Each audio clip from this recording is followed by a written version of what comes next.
somebody who would do like long years at a job. After I walked away from my marriage, I had one place that I'd been at like years. After that, it was like, oh no, if I get the wrong feeling, I got to go. It's not for me. I'm not meant to work for someone else. I work for God. Okay, let's seal the deal right there. Seal the deal, baby. Seal the deal. Yeah, even when it came down to financial stability, I was always just kind of like up and down because I struggled working for other people. I'm a very passionate, creative person, and it just didn't work for me. I'm just going to leave it there. So, yeah, the financial stability aspect of it was always up and down. And it didn't help that I was doing it alone. You know what I'm saying? So I'm a single mom, and I have these 2 boys. And it's not to say that people don't do it. It's not to say that women don't do it, but we shouldn't have to do it. Children don't necessarily ask to come into this earth, come into this world. And we have this tendency to create broken homes. And I was a part of that because I was doing my own will and I wanted God to bless it. And he was like, the thing about restoration or like a new life is that there has to be destruction before there is a rebuild. We will try to avoid the destruction, the tear down, the demolition. Is because you know that it's not just you who's affected in that. And most of us don't want to be seen starting from the bottom, might I add. Whenever you're destroying stuff, anything that's connected to that is going to be destroyed as well. I've had a lot of destruction over these past, 4 years now. I've had a lot of destruction. Friendships, family, home, career, a lot of destruction. Finances, you name it. A lot of destruction. The rebuild, it comes after that. And everything is a process as well. God will build your foundation on a rock. Think about the dream, right? God will build your foundation on a rock. It's going to be based off your gifts, your talents, your skills, the things that he poured into you, the things that he downloaded into you. You will be working for the light kingdom. So there are a lot of people who are undergoing spiritual awakenings, and whether you're going to be laid off or God is going to be like, you cannot work a job. You're going into your Job season, and he's going to be pruning you and crushing you to get that oil out of you. So during my crushing, we wrote a book. So I'm an author, right? The name of my book is Ground Up, a self-love workbook for the generational curse breaker. So I put it all in the book. God will use that time period while you are in the wilderness to reveal your heart. But not only is he revealing your heart, he's revealing your skills, your gifts, and your talents. And he's giving you your message. And he will reveal to you your platform and where you're going to go. Okay, so it's all for a purpose, and it's all with strategy. God is the master strategist. But you may not understand it when you're going through it because it does look so crazy. And when I say crazy, I mean like staying in your car, crazy. Living on the streets, crazy. Needing help, crazy. Fasting, crazy. It looks crazy. And even if you try to explain it to others, if they're not walking with God, they will not understand. So you're gonna look crazy. So to my children's father and whomever, I look crazy. To my children, I look crazy. So when I came back from LA, that was the narrative. And I'd been fasting so crazy, so I didn't even look like myself. People were probably saying I was on coke, okay?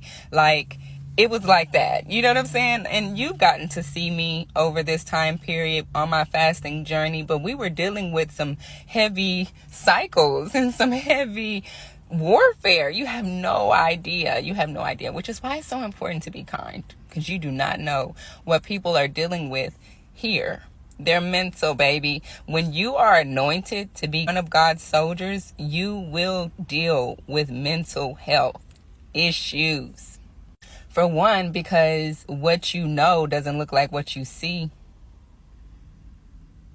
That alone right there is pure evidence for why you can be deemed crazy. And you will start to feel that way too if you are not in the presence of the Lord. because the people will definitely assure you, and they will definitely try to get you checked into somewhere. Oh, you need to be seen. We need to check that brain out. But they'll never understand because, again, they're not walking with God, and there's a lot of yokes that have to be broken. You're going to look crazy to the people that are in the cycle that you're breaking. You're doing the complete opposite. You're the different one. So, of course, you're crazy. When I made it back to Texas, the boys were already with him, and clearly that was the agreement, though I did still think that I would see them. But that was made hard from the beginning, and so God told me to let it go. He says, I will handle that. So I've been letting God handle all things above me, okay? But I understood, too, that not only did God set him free, God set me free and my children. So let's talk about it. Like I said, when you are so committed to your ego, faithful to your ego, you are not faithful to God. You will hold your own people captive and in bondage. So whether it's financially or emotionally, okay, spiritually, right, it manifests in the natural realm. For our children, especially, if you're a single mom, I'll just speak for myself.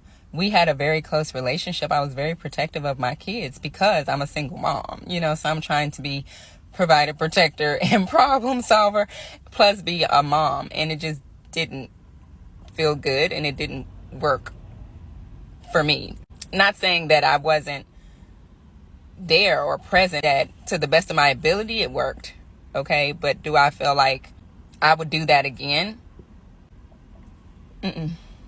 Children need their father. Children need their father. They need their father.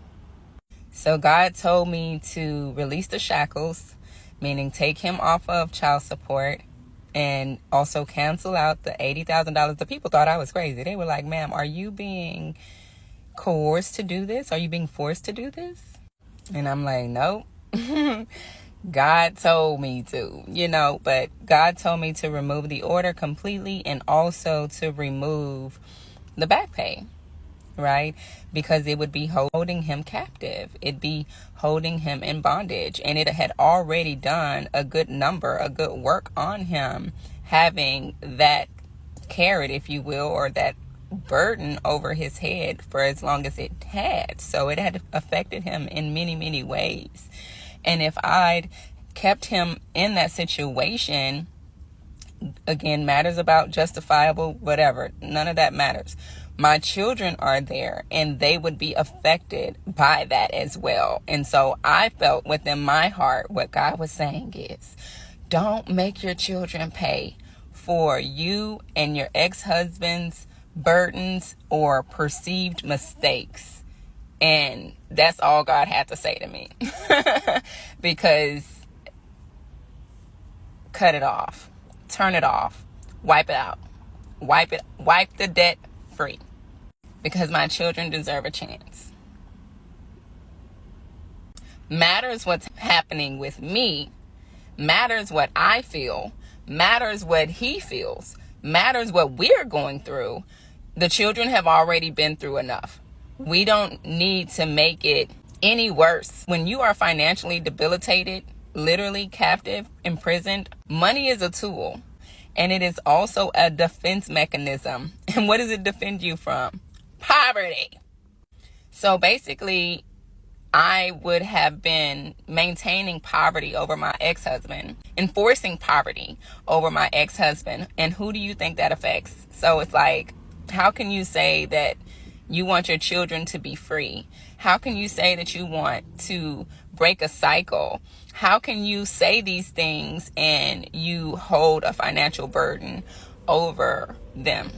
Because essentially it's like me hating him and saying I don't hate them, but they are half him. It doesn't make sense. And it doesn't work like that. God had to work on my heart. That meant letting go. Letting go. Giving everyone a fresh start. Giving everyone a chance to live according to their beliefs, according to their truth.